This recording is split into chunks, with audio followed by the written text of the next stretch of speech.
दूध के बड़े भारी गुण बताए।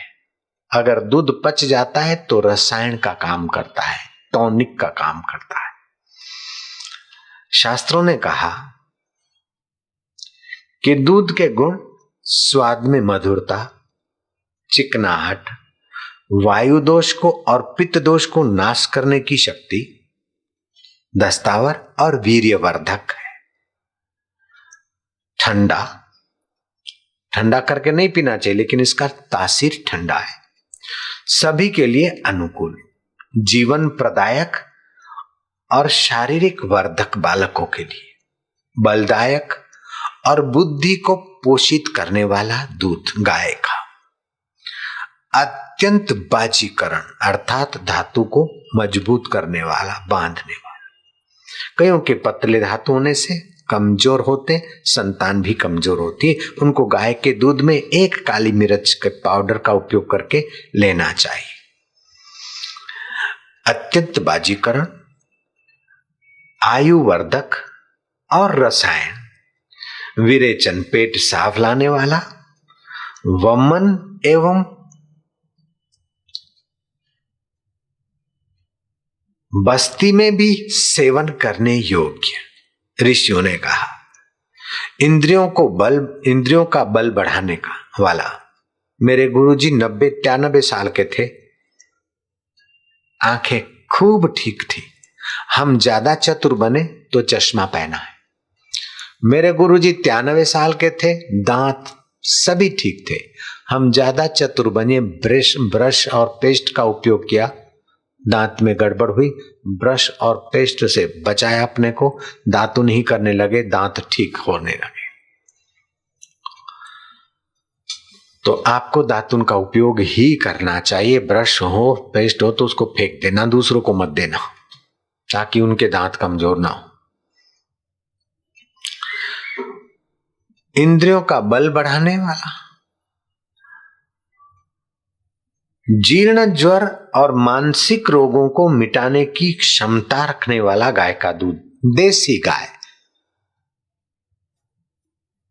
जो सुअर के अंश से और दूसरे 4 प्राणियों के अंश से शंकर गाय बनी है, उसके दूध में एकदम नहीं है, उसके घी में वो सुगंध नहीं है। विदेशी गाय अथवा शंकर गाय के दूध से तो ऐसे ही फाका भला। देसी गाय का दूध। कृष्ण गौशाला के ट्रस्टी मिलने आए, मैंने क्या देसी गाय है कि अंग्रेजी गाय कितनी है? बोले नहीं बापूजी, एक भी जर्सी नहीं। मैं क्या शाबाश है, ले किताब और आशीर्वाद। जर्सी गाय गौशाला में नहीं रखती, और जर्सी गाय का दूध हितावा नहीं है। हृदय रोग को दूर भगाने में सहायक, शूल को दूर हटाने में सहायक, अतिसार और योनि के रोग, महिलाओं के रोग जो बढ़ गए गाय के दूध की उपेक्षा का फल है। और महिलाओं के जो रोग बढ़े उनमें दूसरा एक कारण महिलाओं की बेवकूफी, महिलाएं नाराज न होना। कहीं जाना है, पीरियड आता है, गोली खा ली, रोक लिया अथवा तो जल्दी ला दिया। अपने पैर पर कुहाड़ा मारने की बेवकूफी कभी मत कर। इन गोलियों से मासिक धर्म के साथ खिलवाड़ मत कर। लेकिन बापूजी बहुत पीड़ा होती है, आती नहीं है, अधिक आती है, गुप्त रोग है। बेटी डर मत।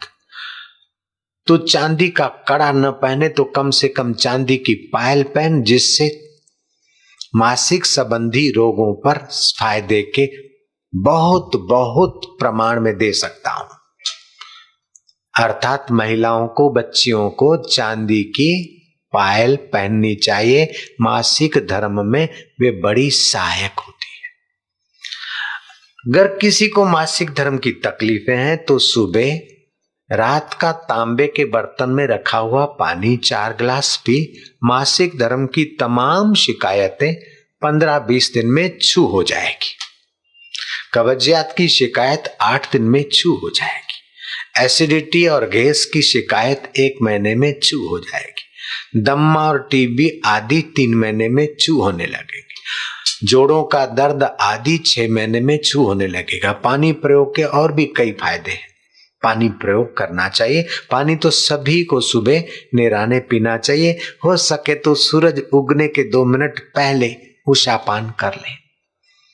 ज्यादा ठंडा भी नहीं और ज्यादा गर्म भी नहीं।